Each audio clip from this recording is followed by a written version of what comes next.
Allez, j'y vais. Oh, presque. La modernité a le vent en poupe à Arras. Cette drôle d'inauguration, c'est pour Energido, le nouveau système de chauffage d'Aquarena. Ce centre aquatique est désormais chauffé grâce aux calories des eaux usées de la communauté urbaine. Nous sommes dans les bâtiments techniques de la piscine Aquarena, donc les arcanes en fait de ce centre aquatique. On a l'ensemble des équipements de chauffage de la piscine, de traitement de l'eau. Et là, on trouve les pompes à chaleur du dispositif Energido qui récupèrent en fait l'énergie à partir de la boucle d'eau glycolée et qui permettent en fait de transférer des calories vers le système de chauffe de la piscine. Ce qui a facilité l'installation de ce dispositif, c'est la proximité des lieux. Le bassin de stockage des eaux résiduelles est à 400 mètres à vol d'oiseau du centre Aquarena. La connexion a pu être aisée et sans perte de chaleur.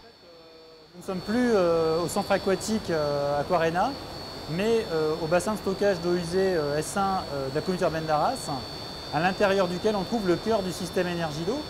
Donc à la fois les groupes de pompage qui permettent en fait de dériver une partie du flux d'eau usée, le broyeur qui lui permet en fait de broyer ces eaux usées avant de les acheminer vers un échangeur de chaleur, c'est un échangeur spiralé.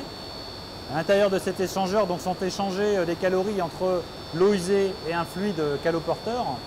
Ce même fluide caloporteur qui ensuite est transféré de manière souterraine jusqu'au centre aquatique et de l'autre côté de l'avenue en fait.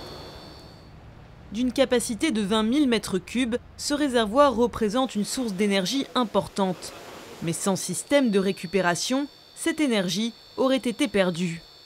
Les eaux usées qui sont rejetées dans les réseaux d'assainissement, c'est une source d'énergie qu'on va dire fatale. Alors pourquoi utiliser le terme de fatale? C'est parce qu'on considère que c'est une énergie qui est perdue. Les eaux usées sont à la fois mélangées avec de l'eau chaude qu'on va utiliser à la maison. Il y a un développement bactérien qui fait qu'on a de la chaleur qui est générée. Si on ne vient pas capter en fait, ce potentiel énergétique dans les réseaux, eh bien, en fait, il est perdu. Donc c'est bien tout l'intérêt de se pencher sur ce genre de solution, c'est de récupérer toute cette énergie résiduelle qui finalement ne serait pas utilisée pour chauffer partiellement ou complètement des bâtiments publics, des réseaux de chaleur, etc. Pour un bâtiment aussi énergivore qu'un centre aquatique, la solution paraissait donc évidente. Grâce à une puissance annuelle délivrée de 1000 MWh, 75% du besoin en chauffage va être assuré par des énergies renouvelables. La communauté urbaine d'Arras se réjouit, d'autant que pour elle, l'opération a été gratuite. L'idée, c'était bien évidemment qu'il y ait un avantage pour le territoire. Donc financièrement, pour nous, pas de dépenses supplémentaires, pas vraiment d'économie sur le sens pécunier, sauf en énergie, je dirais, on fait un apport d'énergie renouvelable important. Le délégataire, dans le cadre de sa mission de délégation, porte l'investissement, ce qui nous évite de le faire. C'est une bonne chose pour nous et qui va, lui, en assurer la rentabilité, bien évidemment, par la vente de l'énergie qu'il va nous faire pour chauffer les eaux de ces bassins. Il aura fallu 600 000 € et un peu moins d'1 an de travaux pour réaliser ce dispositif, dont 40% ont été financés par le fonds chaleur de l'ADEME.